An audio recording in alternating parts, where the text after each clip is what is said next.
भक्तगणों, आज आपको श्रीमद् भागवत में और तीर्थ स्कंद में पहला अध्याय का उद्धव और विदुर की भेंट सुनिए।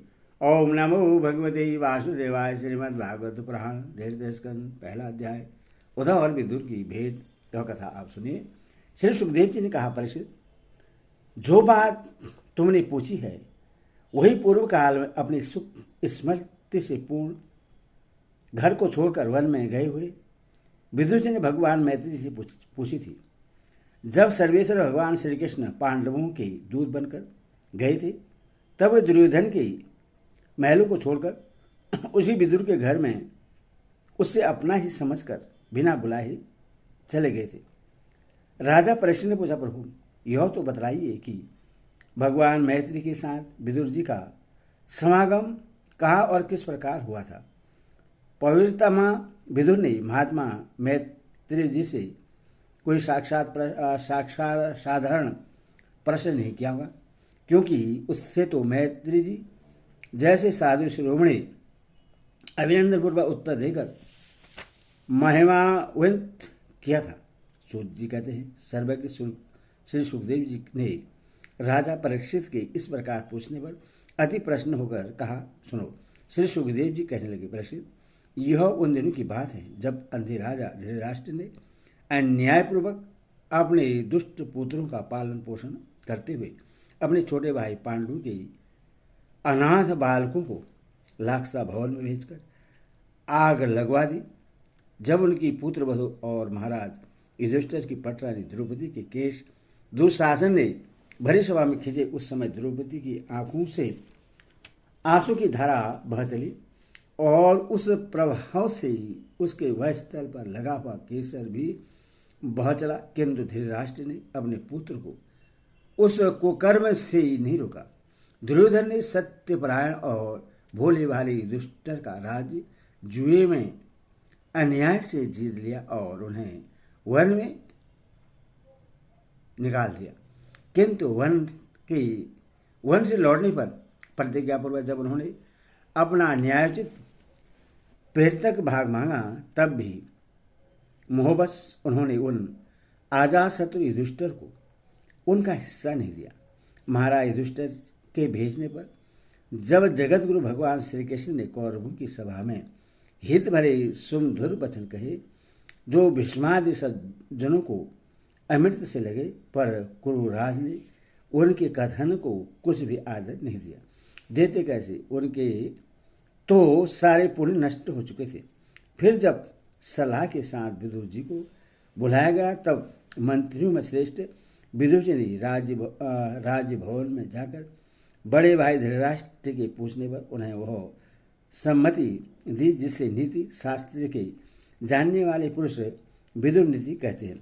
उन्होंने कहा, महाराज, आप अजातशत्रु महात्मा युधिष्ठिर को उनका हिस्सा दे दीजिए। वे आपके न सहने योग्य अपराध को भी सह रहे हैं। भीमरूप काले नाग से तो आप भी बहुत डरते हैं। देखिए, अब वह अपने छोटे भाइयों के सहित बदला लेने के लिए बड़े क्रोध से फुफकारे मार रहा था। आपको पता नहीं, भगवान श्री कृष्ण ने पांडवों को अपना लिया है। ये यदुवीरों के ही आराध्य देव इस प्रकार अपनी राजधानी द्वारिकापुरी में विराजमान है। इन्होंने पृथ्वी के सभी बड़े बड़े राजाओं को अपने अधीन कर लिया है तथा ब्राह्मण और देवता भी उन्हीं के पक्ष में हैं। जिससे आप पुत्र मानकर पाल रहे हैं तथा जिसकी हाँ में हाँ मिलाते जा रहे हैं, उस दुर्योधन के रूप में तो मूर्तिमान दोष ही आपके घर में घुसा बैठा है। यह तो साक्षात भगवान श्री कृष्ण ने द्वेष करने वाला है। इसी के कारण आप भगवान श्री कृष्ण से विमुख होकर श्रीहीन हो रहे हैं। अतः यदि आप अपने कुल की कुशल चाहते हैं तो इस दुष्ट को तुरंत ही त्याग दीजिए।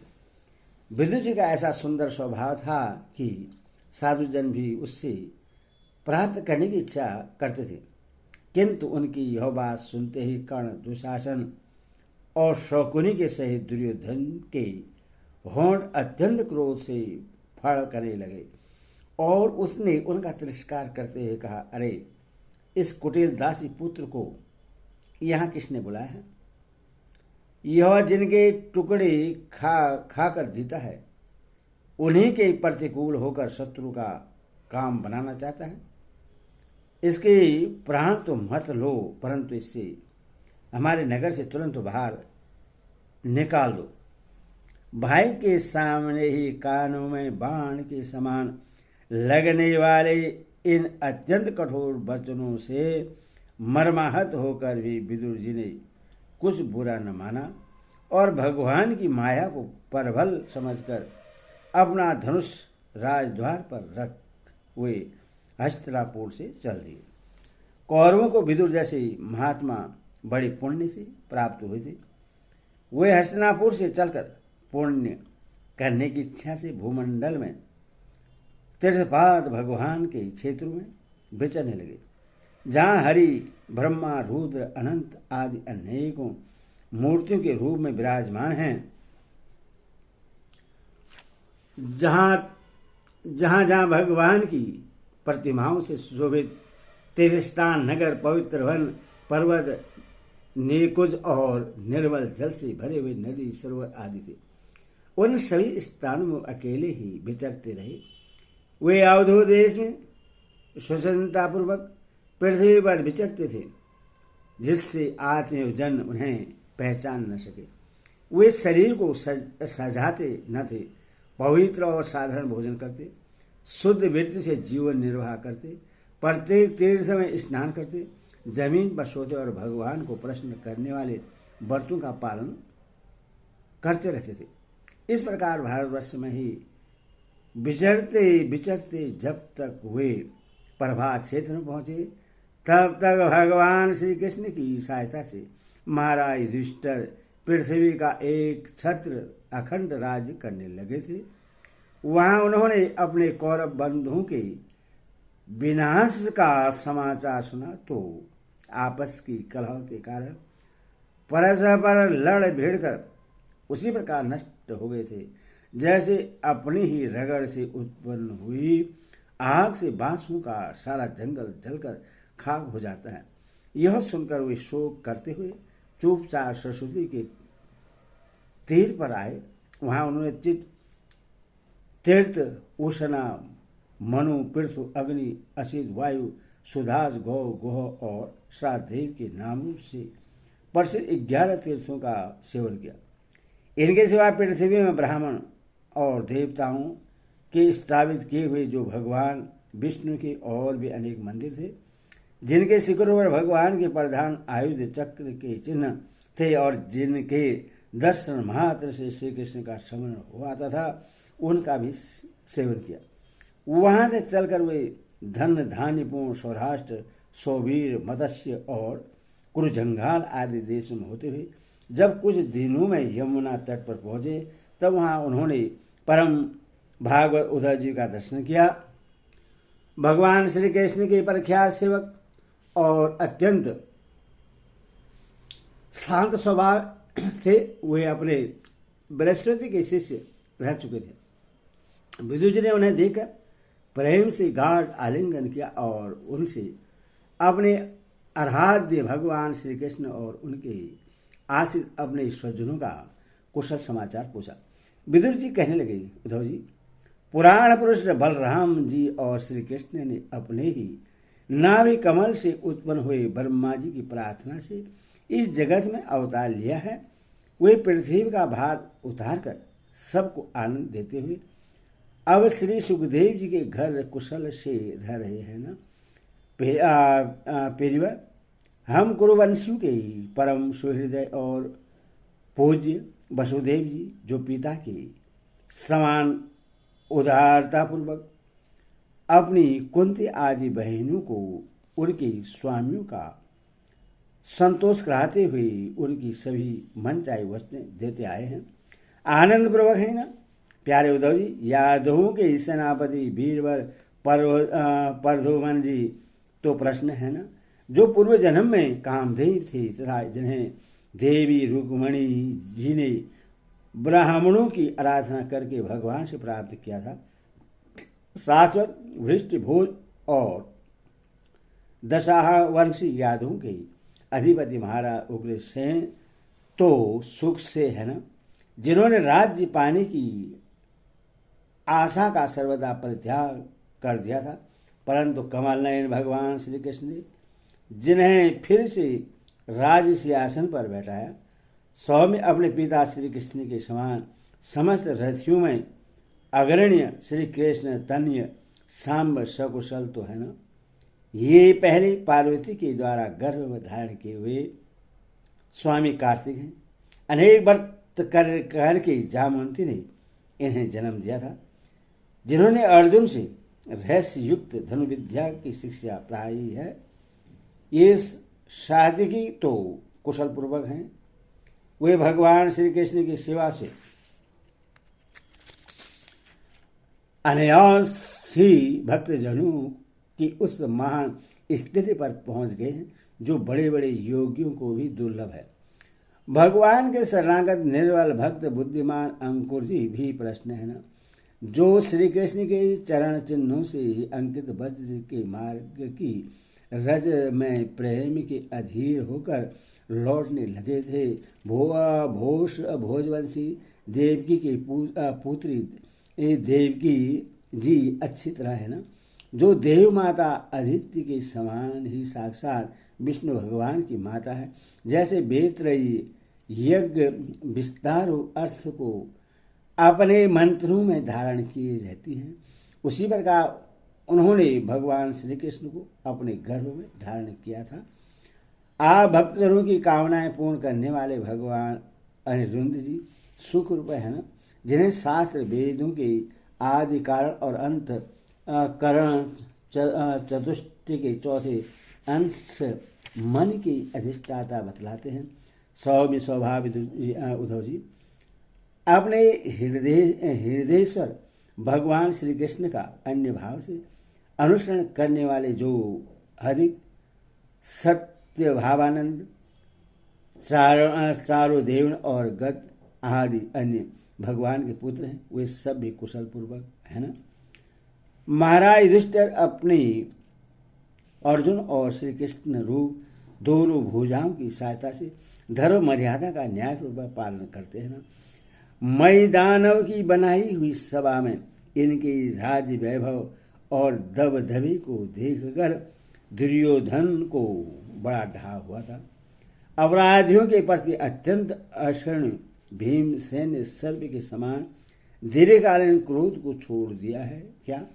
जब वे गदा युद्ध में तरह तरह के पैतरे बदलते थे, तब उनके पैरों की धमक से धरती ढोलने लगती थी।